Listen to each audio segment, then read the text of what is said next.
Let's talk about protecting your invention. The work underlying intellectual property starts in the lab and with your research, your inventions, or your creative activity. From there, we want you to think about protecting those innovations in terms of solving problems for stakeholders. The I-Corps program is all about understanding problems and finding good solutions to them that can be scaled and commercialized. Just like in I-Corps, your technology transfer office is looking to protect your IP because it's one of the first steps in facilitating the transfer of that knowledge to society. It can also potentially become a source of revenue if successful in the marketplace. Revenue that can come back to the university and to you as an inventor.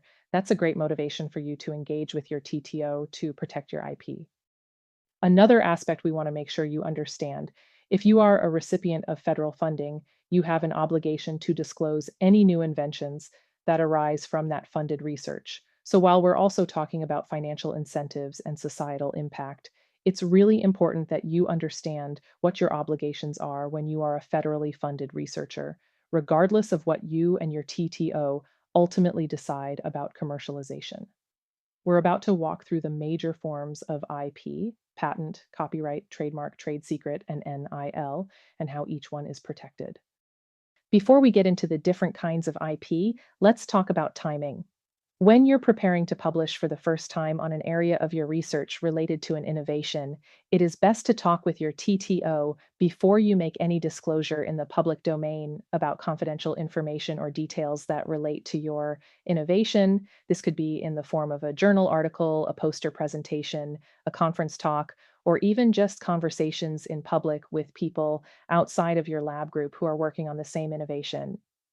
All of those things would be considered a public disclosure. If you publicly disclose enabling details of your innovation, that will have negative consequences for the ability of your TTO to protect that IP.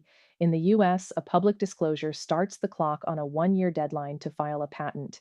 Even more importantly, a public disclosure will negate your ability to file for patent protection in most other countries worldwide. So it's really important to speak with your tech transfer office early, especially before you publish or present publicly. They can help determine if there is work that needs to be protected.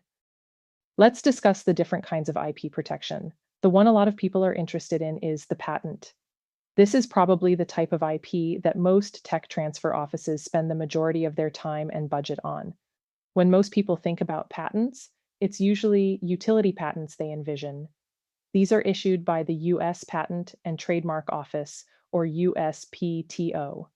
They are conferred upon the patent holder and provide the right to exclude others from making, using, importing, or selling the invention throughout the United States for a limited period of time. In the US, utility patents last for 20 years from the date of filing of the first non provisional application. People often think of patents as being given permission to do something, but they are actually a right to exclude others. That's an important differentiation, especially if you're thinking about commercialization pathways such as a startup. You want to make sure you understand the domain you're working in and find out whether there are other patents that would enable you to practice your invention, which you might need to get a license to. This is called freedom to operate, and your TTO can help you better understand it.